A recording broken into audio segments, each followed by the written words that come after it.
Hello there. It's Sallie Parks from the Palm Harbor Historical Museum on the corner of Curlew and Belcher Roads. And we're very fortunate to have a guest today who is a man that many of you probably know or know about what he does because he is the administrator at Honeymoon Island, but his job is much bigger than that. And his name is Pete Krulder. Pete is retiring soon, so welcome, Pete. I want to hear your story. Thank you, You've got Sallie. a lot to tell. Okay, good. So, I know that you're not Florida born, but where were you born? I was born in Queens, New York in 1957. Mm-hmm. And then, what's your connection with Florida? How did you get here? When I was 16 years old, my parents decided it was time to get us out of that city environment, move more towards place where we could grow, have a nice life. And we moved down here in 1973 when I was 16 years old. Pete, tell me about, do you remember your first impression of Florida? I mean, a 16-year-old moving from New York to Florida, it was probably, that's high school time. It's a time when you're not probably doing as well as you might, making new friends and all of that kind of thing. How did that go? Actually, it went very well. I had already had an aunt and uncle that lived down here. We arrived, it was June 3rd in the middle of the night. I remember waking up the following morning and my aunt asking me if I would like breakfast on the lanai. I had no clue what a lanai was except for an island in Hawaii. And wound up having breakfast sitting in this beautiful yard. There were some citrus trees in the yard. We talked a little bit about what we would like to do for the day, and they decided they were going to take me to the beach. So we went out to Pine Island up in Hernando County. And at first, when I was on my way to moving down here, I thought, I'm leaving all my friends behind, this and that. I got down there to the beach, and needless to say, I fell in love. Made some new friends. I've been back to New York City 3 days out of the 47 years that I've been gone. To me, it was, I turned around, I left, and there was no looking back. Right. Tell me about your parents. What did they do? Did they work, or were they, tell me about their lives. I come from a working class family. When we lived up in New York, my father was a truck driver. He drove trucks out at JFK Airport and then into the city. One of my favorite things to do when I was a young child was to ride along with my dad in a truck. And first thing I ever drove was a forklift in a warehouse and then trucks. My mother worked in several factories. And then she started doing administrative work. So my family, they both worked very, very hard. And what did they do when they came to Florida? Were they ready to retire? No. They were nowhere close to ready to retire. They were in their 40s when we moved down here. My father went to work pretty much like everybody else that moved here in the mid-70s in the construction business. My mother started as a housekeeper in a hotel, or a maid. She didn't like that job very much. And at the time, I was working at cash and carry, cleaning the meat department at night. And my mother had applied for a job at cash and carry. Well, because of their nepotism rules, they said that, with your working here, we can't hire your mom. And so I looked over and I said, well, if I wasn't working here, would my mom work here? And they said, yeah. I said, well, I quit. So I left the job. They hired my mom. And then I was fortunate enough that I got a job because back then cash and carries had gas stations. And I got a job because it wasn't inside the store, it was outside the store. I got a job at the cash and carry gas station. So, my goodness. So we all wound up doing well. But, right. My entire time growing up, I can remember my father always working one job and having a second job on the side just to Make to ends give us, meet. to make ends meet and to give us a better life. And do you have siblings? I have 3 sisters, Mm-hmm. and they all still live up in the Newport Richey area. Oh, really? So Yes. you've got family close by? Yes. Yes. Well, too bad you're moving away, but we'll get to that in a Yeah. minute. So, or a few minutes anyway. So, Pete, I always think it's interesting to know what your first job was. Was it that cash and carry job? No, my first job, I worked at a restaurant as a busboy. I worked at a restaurant called Ripples on the Water, and it overlooked the East River and the Whitestone Bridge. And they used to cater, they did weddings, bar mitzvahs, things like that. And I worked as a busboy at that restaurant. Yeah, a lot of kids got started as busboys. That's or where I got my you know, start. wait staff, whatever. Great. And then, so you graduated from high school in Pasco County, Yes, I graduated from Gulf High School in 1975. and then what? I worked as an auto mechanic while I was my last couple of years in high school down here. When I left high school, I went to work in the construction business, and I worked as an air conditioning installer. I worked as a block mason's helper. I worked as a painter. I did a little bit of carpentry work. Bounced from job to job. I never found construction very rewarding. So then you entered your first, what I would call a career path, and that was that you were in the service. But how did you get in the service? Did you enlist, or were you Yeah. recruited, or how? I enlisted. Like I said, I bounced from job to job in the construction industry, but I found it not very rewarding. And I had to find something better to do. One of my loves, and a lot of it goes back to being out at Kennedy Airport with my father. I loved airplanes. The high school I attended in New York City actually taught aircraft mechanics. And I had a good mechanical background. So when I joined the Army, they asked me, what is it you'd like to do? And I said, I'd like to work in the aviation field. And I went into the Army and became a helicopter mechanic. Oh, really? Yes.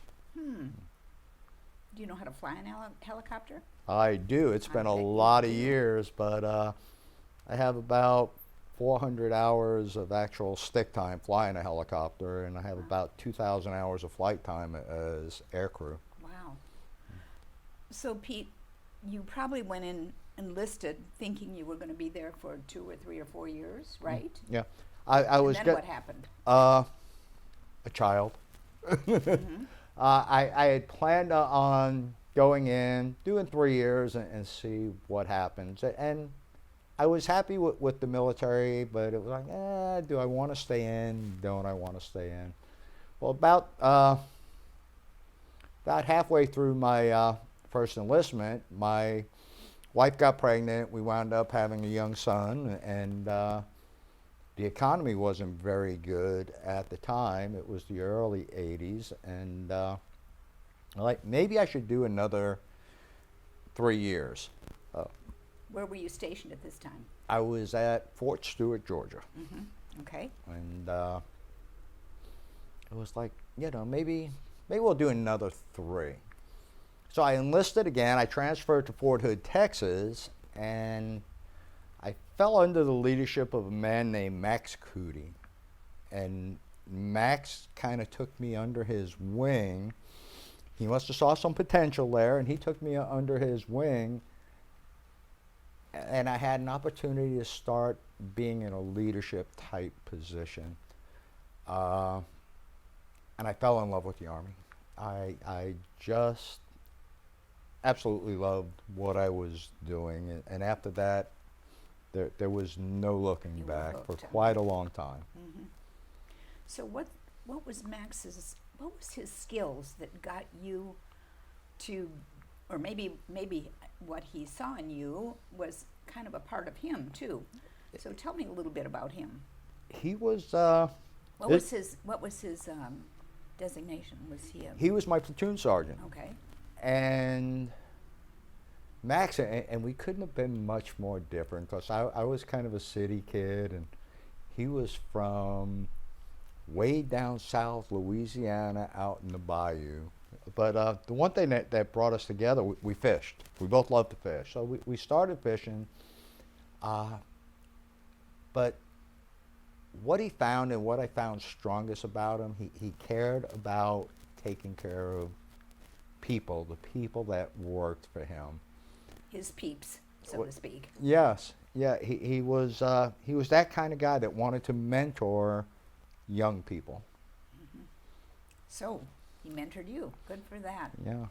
We're lucky because you've been able to transfer those skills to a lot of other things that you've done in the community, and we'll get to those too. Mm-hmm. So where were you stationed? Tell me some of the various places you were stationed. Now you had a wife and son. I had a wife and son. Uh-huh. My son was actually born while I was stationed in Korea. So the first time I saw my son, he was 4 months old. Oh, wow. But that always seemed tough to me to have. That was very tough.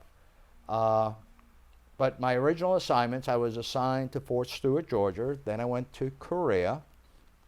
I came back to Fort Stewart, Georgia, and I transferred to Fort Hood, Texas from there. Then I went to Hawaii, spent 5 years in Hawaii. I came back to the States, and I was teaching school at Fort Eustis, Virginia. I was teaching aircraft inspectors there. Mm-hmm. And then I was supposed to go back to Korea. I really didn't want to go back to Korea, and the worst part was they wanted me to come back to Fort Eustis, Virginia, and teach school again. And I missed being in a field type unit. Well, at the same time, I got assignment to go to back to Korea. A friend of mine got an assignment to go to Hawaii, and we both did pretty much the same job. And he didn't want to go to Hawaii. He wanted to go to Korea and come back to Fort Eustis. So we were able to convince the Army to let us swap. So I went back to Hawaii for another 3 years. And then my final assignment was at Fort Drum, New York, for the 10th Mountain Division. Mm. So you spent a total of 8 years, is what you're saying, in Hawaii? Yes. Wow. Yes. Interesting. Yeah. So then, after how many years? That was 21 years that you were in the Army? I retired right at 20 years. Mm-hmm. Mm-hmm. And then what? What did you think you were going to do? I wasn't sure what I was going to do, but at the time it was the right move to leave the Army. Decided I was going to move back to Florida where my family was. I wanted to be near my mom and dad. I wanted my son to have a little bit more time with his grandparents. I wanted to be near my sisters. So moved back to Florida and wasn't sure what I was going to do. And I was applying for jobs and interviewed at several jobs. And one of the things I found is that civilian employers couldn't equate my military time, the different things I had done in the military, and transition that to civilian life. I actually went back to work in construction for a while. I was working for one of my brother-in-laws as an electrician's helper, and wasn't a good time for me psychologically. I had left the Army. I had, at the very end, I had over 200 soldiers that were under me, and all of a sudden I was in charge of nothing, and it was kind of a blow to my ego. The one nice thing with the Army, when I left, and what they've done now, is they tried to do things to smooth that transition to civilian life. So they had taught me how to go out and look for a job. And I had been looking, and I found an advertisement for a park ranger job at Honeymoon Island. And as a teen, I would go out to Honeymoon Island, so I knew the place. I loved the place, and growing up being a park ranger was something I always wanted to do. But I thought, I don't have a biology background. I'm not going to get the job. But I put my name in, and because of the Veterans Preference, they interviewed me. And it's funny, I interviewed in the same office that is now my office now, with the manager sitting in what's now my seat. Who was the manager at that time? Perry Smith. Mm-hmm. You know, and that was quite a few years back. Mm-hmm. And it was interesting, and I had a good knowledge of the environment, of the outdoors, especially around the water. Those things fascinated me from youth. And I had strong maintenance skills, which I had picked up working as an auto mechanic, working as a helicopter mechanic.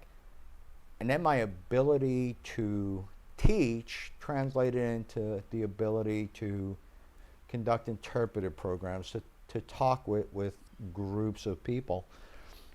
So a lot of my previous knowledge helped transition me into my to getting that park ranger job.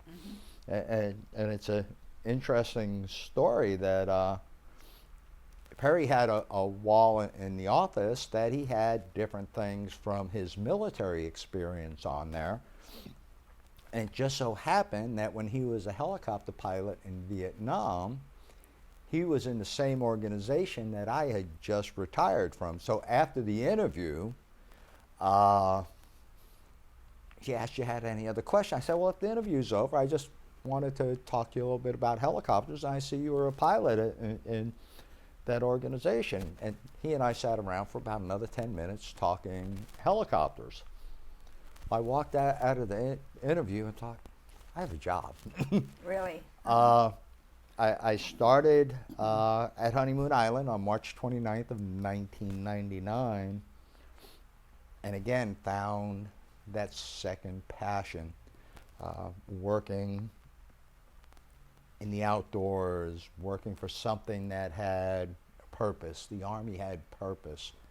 The Florida Park Service has that sense of purpose. You're doing something, whether it's doing it for the environment or whether it's doing it for taking care of visitors. I got great pleasure in teaching people about the environment, something that was a passion of mine.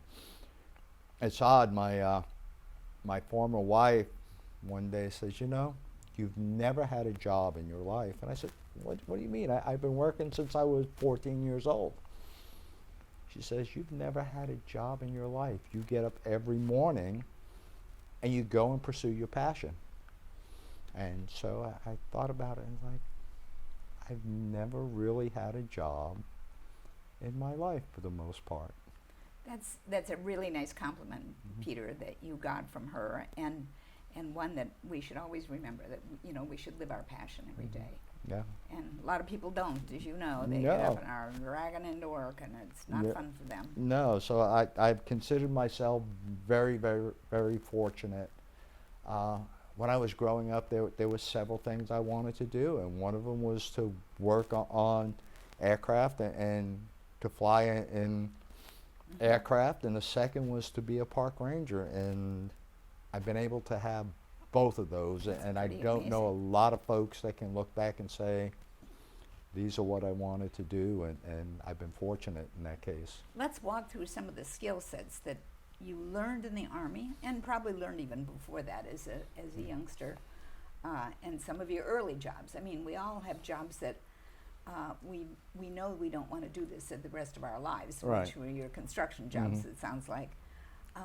But you learn something and mm-hmm. translate them to what you do. So tell me about how some of those things that you've learned along the way have been applicable as eventually, of course, you became the park manager. Again, it goes back to maintenance skills that I picked up along the way, some of the hard skills that I picked up along the way, the ability to teach with strong attributes that I was able to pick up in the military, and then probably the biggest thing that I learned in my career in the military is to lead, to take care of people. The military has a lot of leadership training that you go through on the way, things that you pick up along the way. A lot of people on the civilian side that have never had military experience think that it's all this hard line, we have to do it this way because it's the Army way.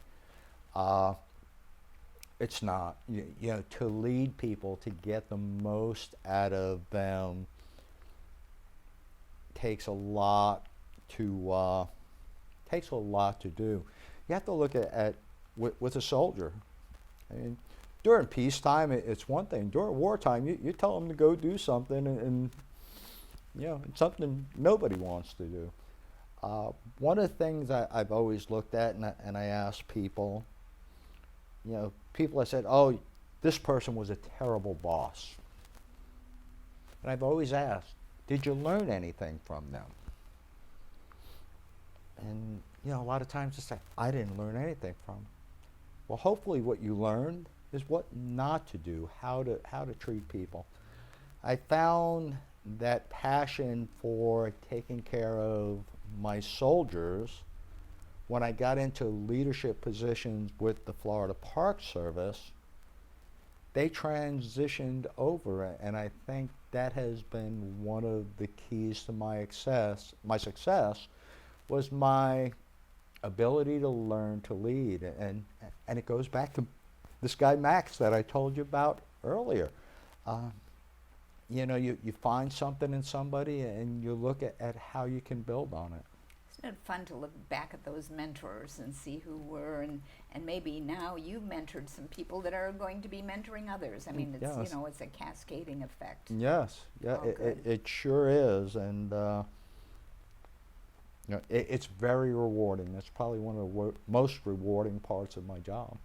I think the other side, another rewarding part, only because I've heard you speak so many times, is that you are clearly passionate, excited, and really good at communicating about the park.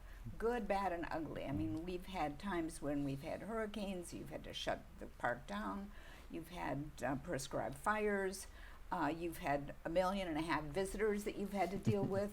And the crisis du jour is probably every day you have some kind of crisis taking place. So I know that you have a great story to tell, and you tell it enthusiastically. Thank you. Tell me about some of the challenges at the park during your career. I know you've had a bunch of them. We've had different individual challenges.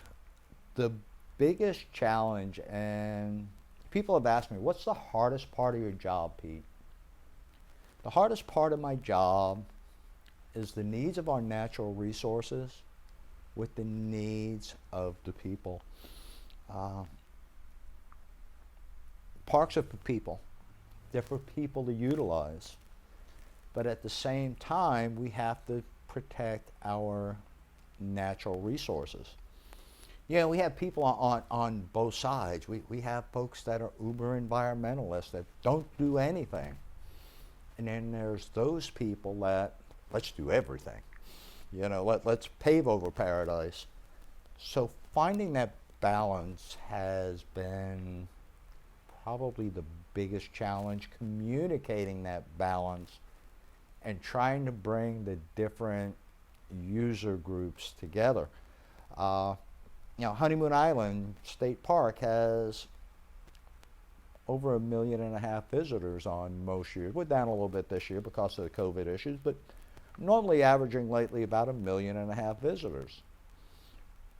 Trying to balance 1.5 million visitors on that small parcel of land can be very challenging. And again, there's people that don't want anything done. Mm-hmm.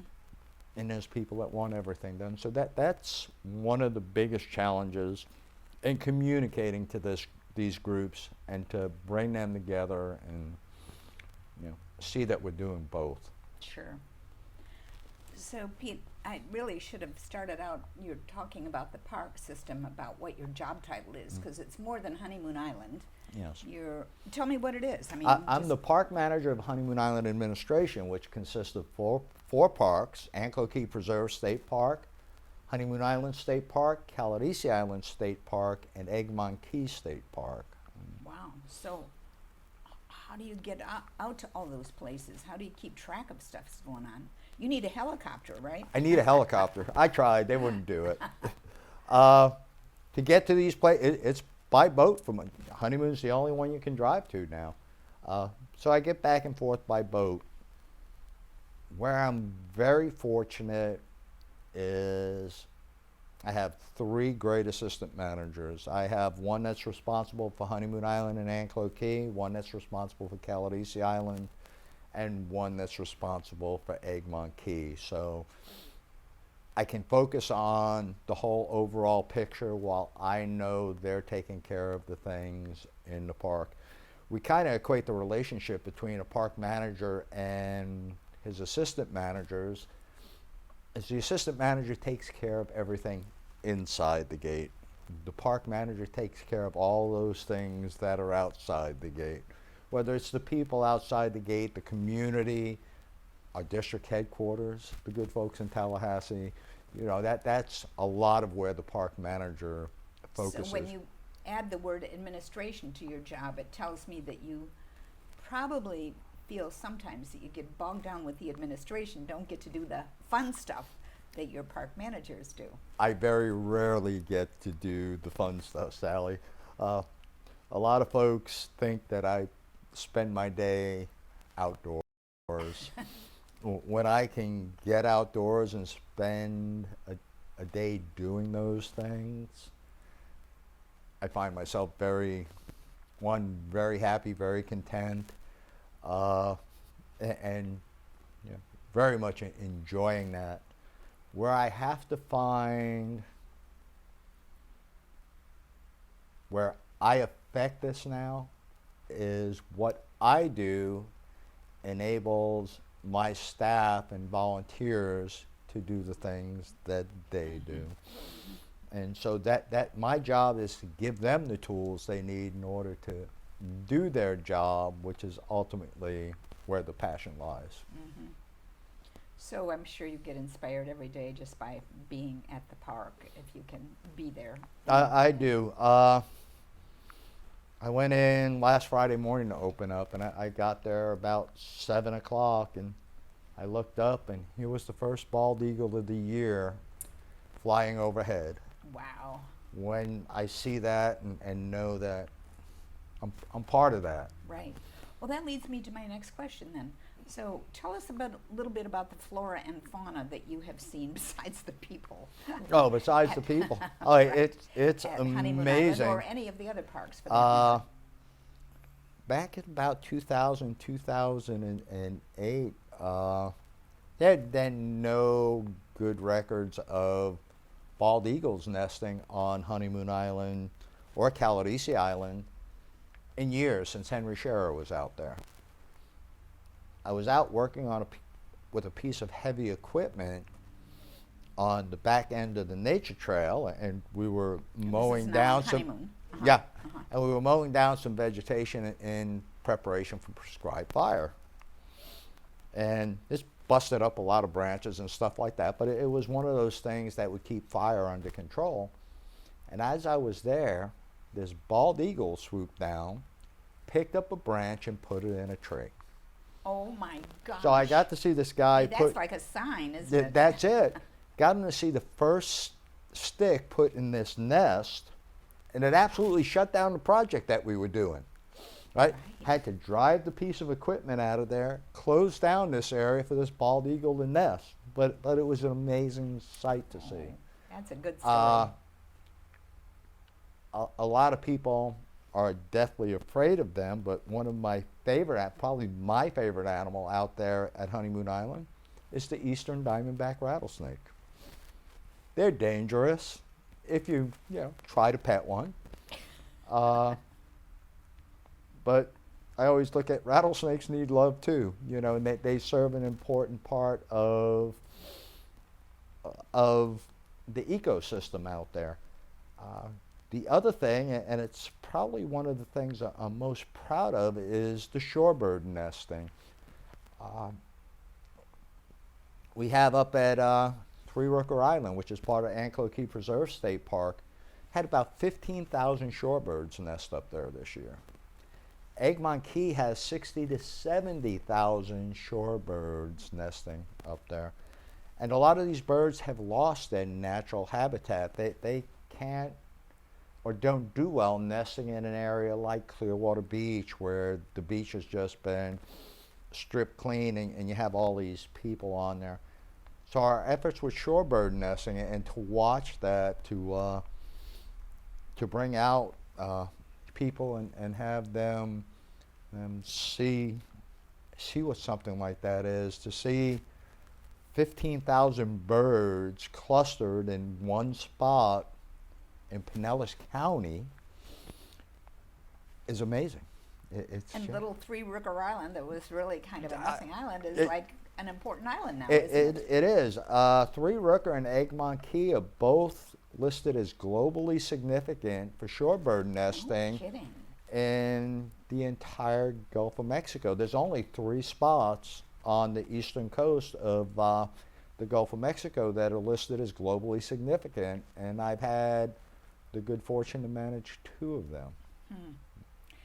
And so there's some other birds. Will you talk about some of the birds? Because I think you've got some owls. We have owls that nest at Anklote, Honeymoon, and Lots of Caladesi. osprey. Lots of osprey. We have, I think last year we had about 14 osprey that nested at Honeymoon, but we have quite a few. Again, it's great habitat out there for these birds to nest. The owls and the eagles, when they nest at Honeymoon, it's amazing the amount of crowds that they draw. And you can only get within 300 feet of the eagle's nest at Honeymoon, but when word gets out that the chicks have hatched, it's nothing to see a dozen photographers with lenses that are 1.5 feet long trying to get pictures of these eagles. The same with the owls, and so it's a big draw, and again, it's great. One of my favorite things to do if I'm working on a weekend during nesting season, and usually the beach is much slower during nesting season, because it does occur in late winter, early spring, is to just sit out there with a scope and let people see it. Let young kids get to see what a baby great horned owl, what a baby bald eagle looks like. It's very rewarding. And then you have sea turtles. We have sea turtle nesting. We have a few nests at Anklote, a few nests at Honeymoon, a few at Caladesi. Usually average 10, 12 nests on each of those islands. Egmont Key averages, a bad year is probably 75. A good year, our best year was 156 sea turtle nests. So and it's your job to protect them, right? It is. Staff go out every morning, monitor the beach, see if we had any nesting. We record where those nests were. On Anklote, Honeymoon, and Caladesi, we put cages over the nests so that the raccoons can't get in there. We're very fortunate down at Egmont is there's no mammals on the island besides people, so we don't have to cage the nest from mammalian predators. So one of the not natural animals on the island are the dogs. So would you like to talk about Dog Beach? Because that was, at least on Honeymoon Island, I'm sure a challenge to satisfy dog owners that wanted to bring their dogs but have an area for it. So talk about that. Honeymoon Island is the only Florida state park that allows dogs to come on the beach, and there's one area of the beach that's set aside for them. We ask our dog owners to keep their dogs on a 6-foot handheld leash and then to clean up behind their dogs. It can be a challenge sometimes. Some folks would like to let their dogs run free and do whatever they'd like. And then keeping dogs off of some of the other, especially Three Rooker with all the shorebird nesting, can be a challenge. One dog running through a nesting area, a bird nesting area, can cause a whole colony to collapse. These birds nest in the middle of summertime, the hottest part of the summertime. What winds up happening is a dog runs through it, it flushes the adult birds, they get off the nest, and now either the eggs or the chicks are left to be exposed to this 90-degree heat, which can cause them to perish. So we try to take a very hard line on with dogs on beaches where they don't belong. Good for you. So, Pete, I know that you've had, your fingerprints are on Caladesi Island because you've had a lot of love for that island. I've actually seen you out there, as a matter of fact, as well as your staff. And then there's been some challenges in trying to keep it as pristine as possible while having people come out and appreciate it. Talk a little bit about some of the challenges on Caladesi and some of the things that are going to happen there pretty soon. I spent 2 years as a park ranger out at Caladesi, and it was 2 fantastic years. I learned more about being a ranger out there than I've done anywhere else. Again, it goes back to having a mentor. And I had a mentor when I arrived out there at Caladesi. His name's Carl Calhoun. He's retired now. He lives up in North Carolina. Carl, right. And he spent 37 years out there. But the time I worked with him, he just imparted so much knowledge on there. When I go out to Caladesi, and I was out there last weekend, and I was actually out there with my supervisor, and we were doing an inspection. But when I got out there, just such a peaceful place. Because, first of all, you can only get there by boat. You can only get there by boat, but there's just something, and I've always said there's something magical that happens when you get out there. To find a place like that, and again, you're in Pinellas County, the most densely populated county in the state of Florida, and you go out there and you're a million miles away from it all. Especially if you get off the beach, get on the trails, and yeah, I find a lot of peace out there. The beach out there is tremendous. So much of the beaches in Pinellas County have been renourished. They take constant attention just to keep a beach out there because there's infrastructure out there. Caladesi Island, it's all natural. Well, that led to, in 2008, it was named the #1 beach in the United States by Dr. Stephen Leatherman, or Dr. Beach.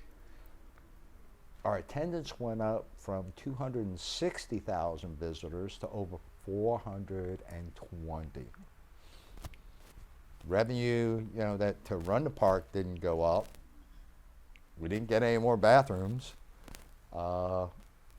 And having that many people, we had reached that point, a saturation point, where it kind of degraded the resource. So it was a double-edged sword. It was wonderful to get those accolades as the #1 beach in the United States, but at the same time, that came with a cost. Our attendance has dropped back down to a normal level again, so the resource has flourished. Yeah, Caladesi it's very special. It's got some great history to it. Whether you go back to the Tocobaga, the Native Americans that lived in this area, we know that they were out there. There are archaeological sites on the island that date back to the Tocobaga time frame.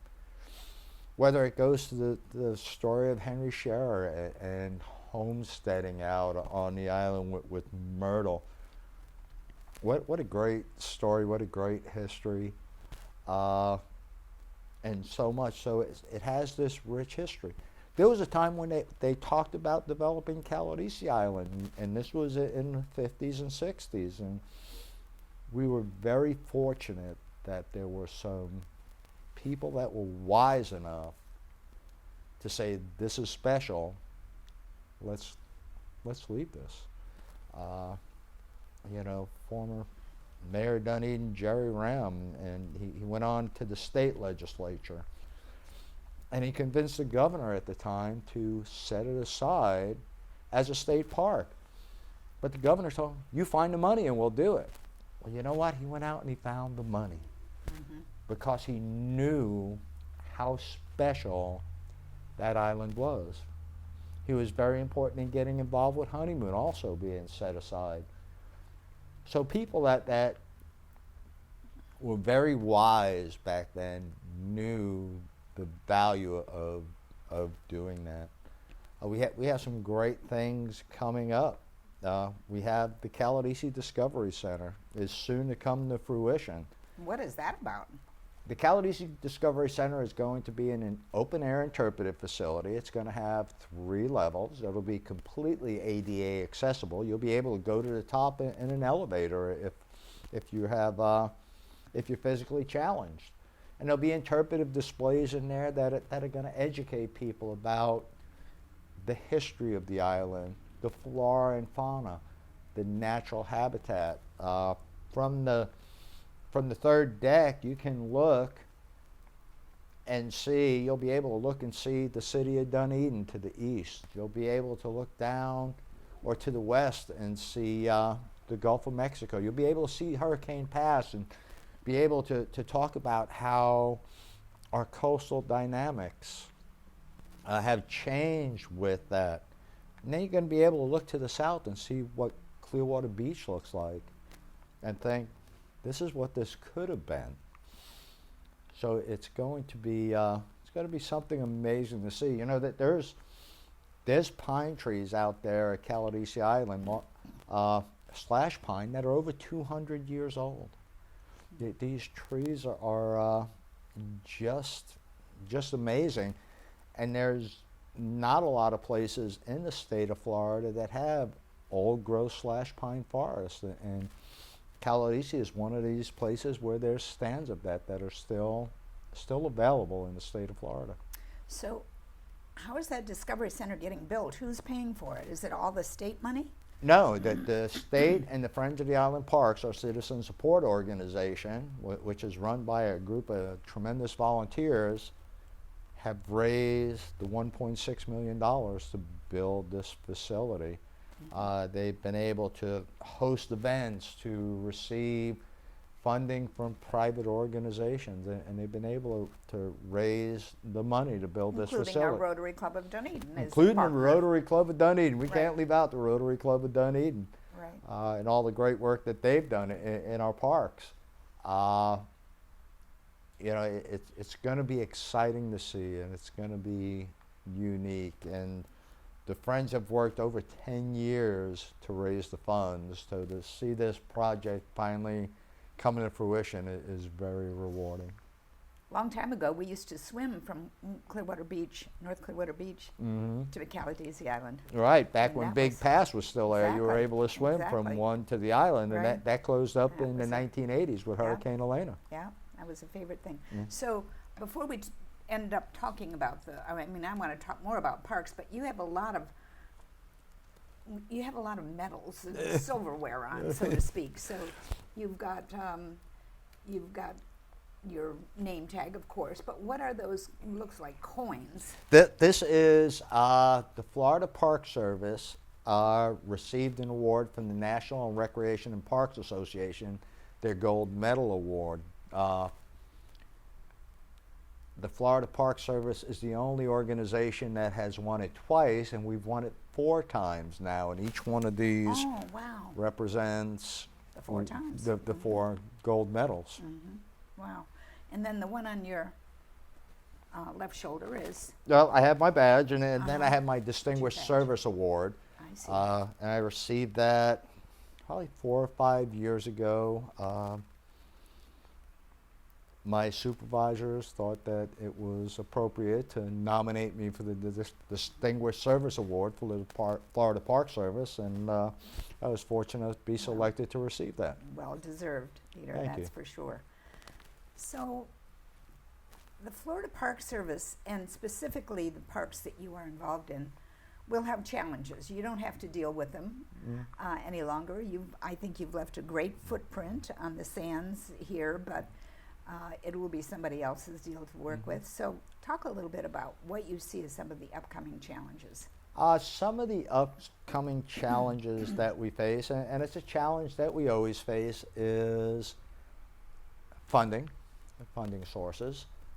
This year with the COVID-19, it's going to be particularly challenging. The Florida Park Service, we generate 81% of our own revenue in order to operate. And How much? What percent? 81%. Wow. The only other organization within the state that generates that kind of revenue is the lottery. Right? So we pay 81% of our own bills through our park entrance fees, our camping fees, the revenue brought in by our concessionaires, and then the remainder is filled through document stamp money. With the losses of revenue this year, it's going to be a challenge to get through this. Another challenge that's coming, especially to our coastal parks, is going to be climate change, sea level rise.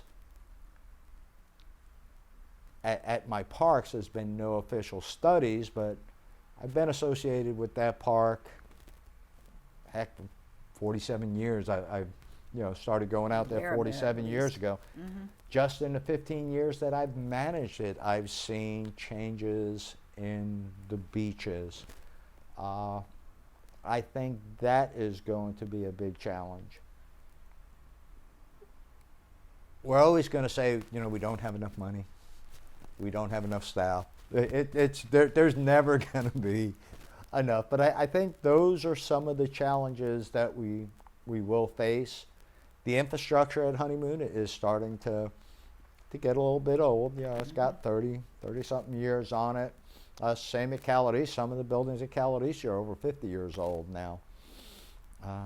Storm challenge. Every storm, you wonder what's going to happen next. And then I think another challenge that we could face is our parks being loved to death. When I took over as the park manager at Honeymoon Island in 2005, our visitation was 860,000 visitors.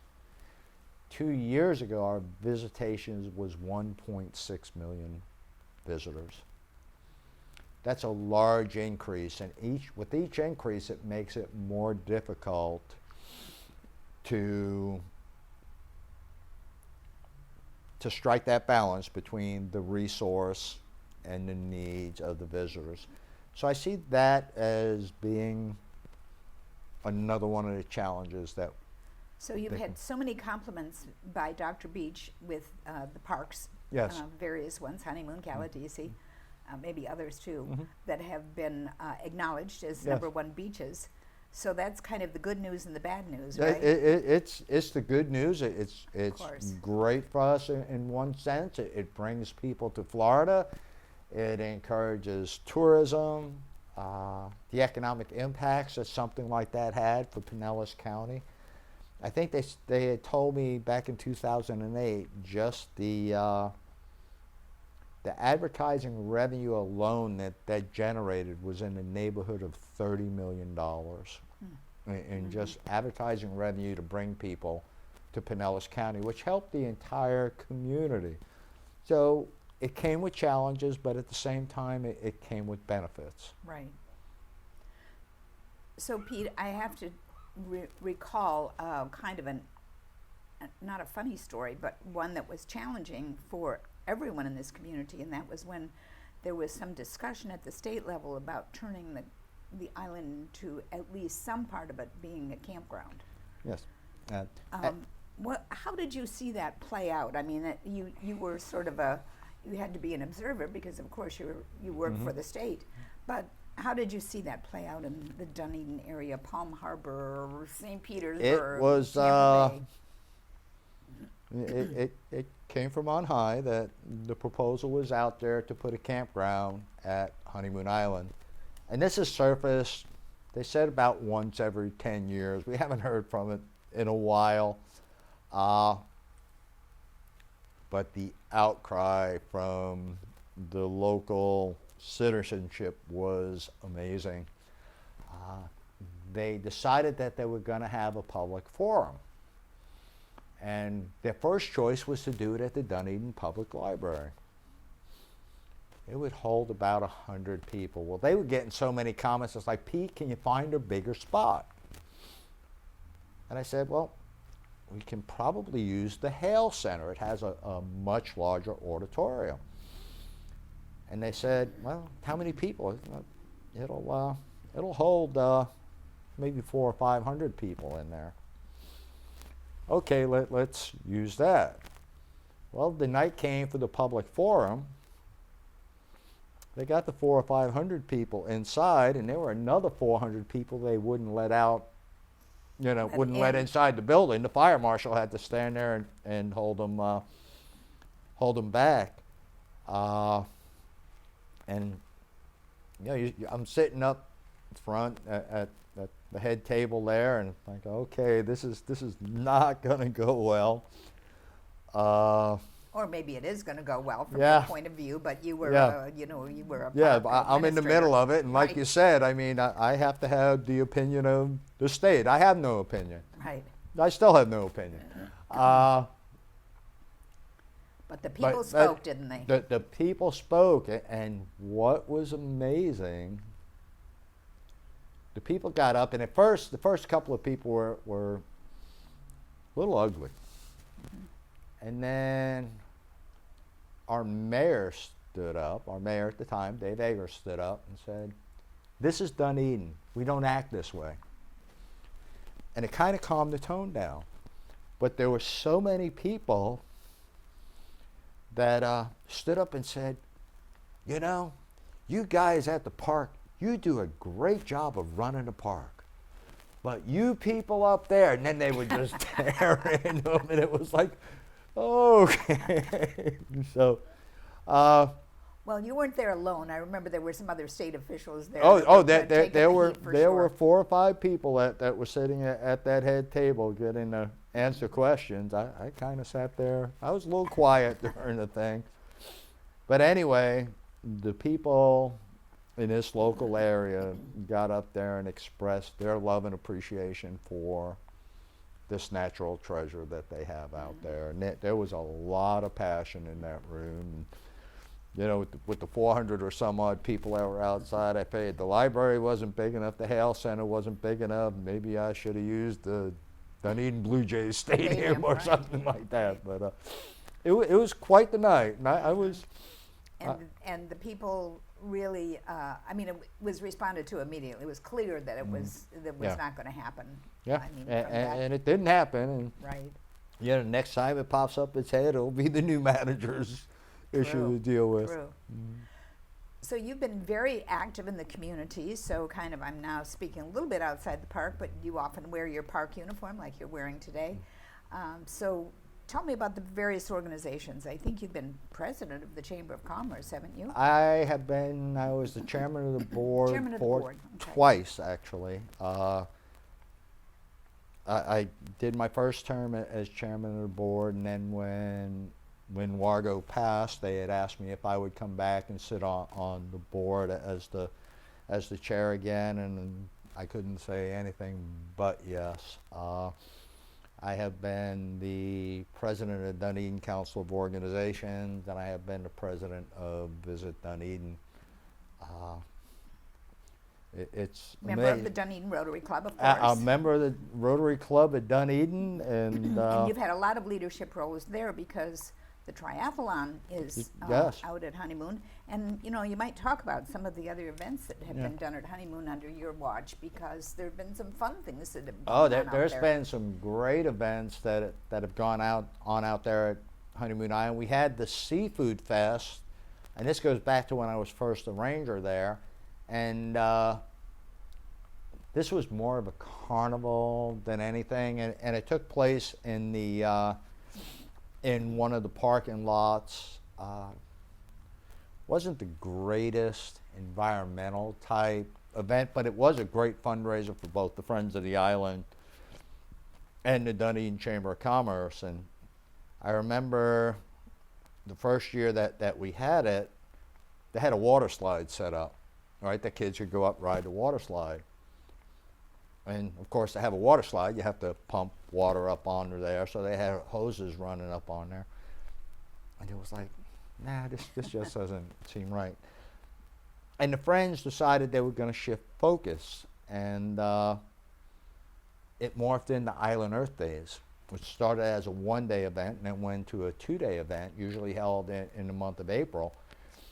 And the event morphed into this environmental event, something I felt was more in line with where the Florida Park Service mission should be. And we still made decent money at it, and it turned into a good event. Another event that we've had out there for years is the Halloween in the Park event, and unfortunately this year we've had to cancel that. A great event, brings out 3,000-4,000 families on right around Halloween weekend. Again, another great fundraiser for the Friends of the Island. We have the Dunedin Rotary Triathlon. We have the Kiwanis Adventure Run. We're the turnaround point for the Kiwanis Midnight Run, which takes place on 4th of July. And then our newest event that we've had is the Friends of the Island have sponsored a bluegrass event, which really nice event. And I think last year we brought in about 1,200 people for the event. Great event for those people that like bluegrass music. So we've had several of those events. Going back to my time working with the community, I got here as the new kid in town, and at the time the two Rotary clubs in Dunedin were working on building the Rotary Centennial Nature Center at Honeymoon Island. And I got to meet you, Sallie. I got to meet Sonny Thornton from the Rotary Club of Dunedin North. And brought me to both clubs, and I got an opportunity to meet some great people. Scott Robinson, my predecessor, had sat on the board of directors of the Dunedin Chamber of Commerce, so I had a meeting set up with Lynn Wargo, who is the president of the Chamber of Commerce, and she asked me if I would take Scott's place sitting on the board. And I have to say that was probably one of the most rewarding experiences of my life. The people that I had the opportunity to meet and work with were just tremendous. I was exposed to so many great people. I wound up spending 14 years on the board of directors of the Dunedin Chamber of Commerce. Wow. And it was, again, a incredible experience, and the people I got to meet and the things I got to do were. Well, Pete, you've influenced, of course, the islands, but you've certainly influenced the community, so hooray for you. Thank you. So, what's your encore going to be? You're retiring. We're filming this in 2020.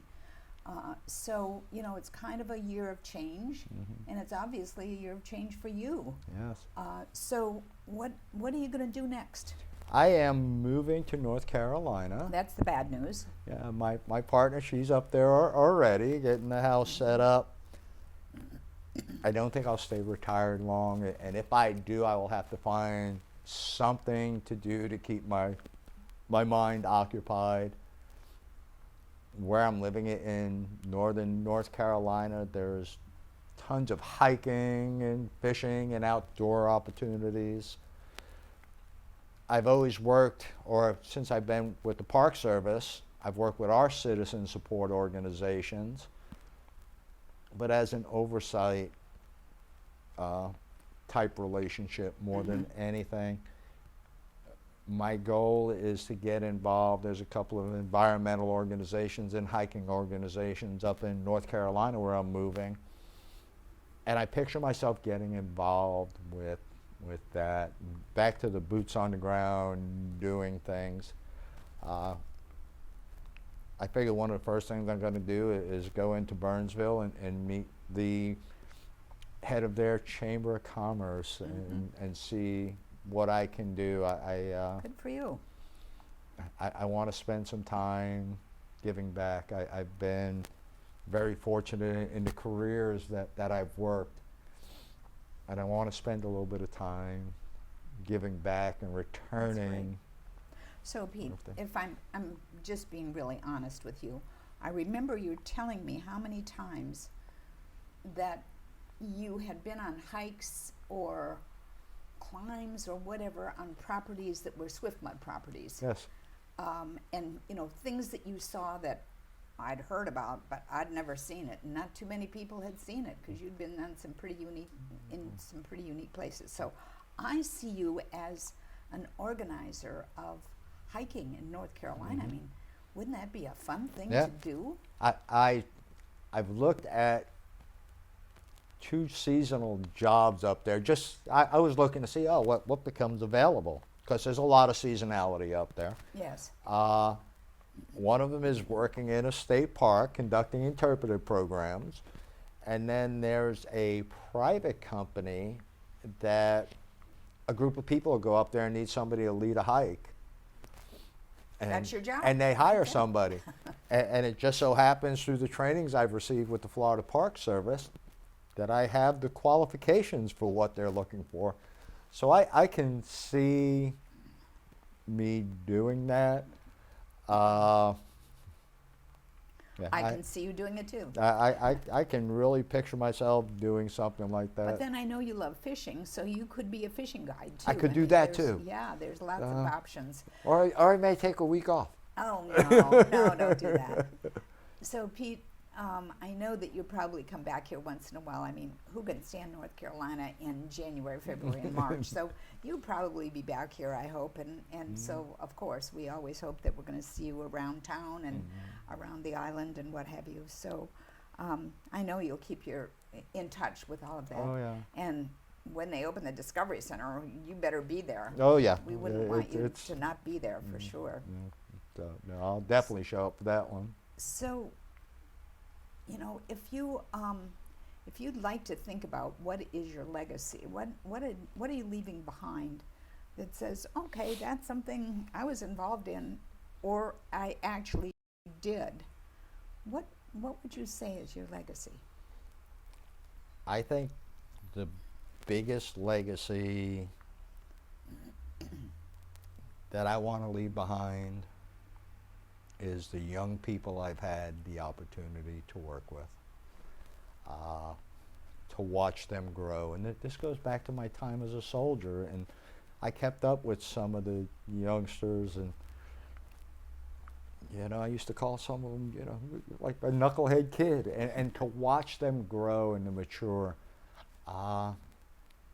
There's several park managers in the Florida Park Service that are very successful, and I'd like to hope and think that I had an impact on them.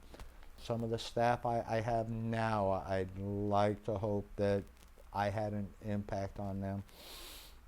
And then the impressions on children, hopefully that I've touched some children and they've learned a greater respect for our natural environment. I would like to see that. I remember when I was younger and saw park rangers, and you know, I think that had an impact on me.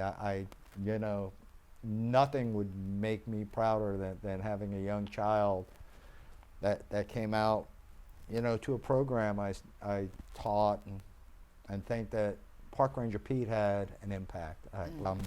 You inspired them to be a park ranger. I hope that's the legacy that I left behind. For you.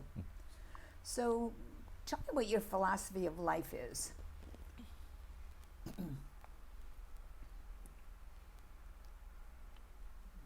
My philosophy for life, and it's something that was ingrained from my parents, I think.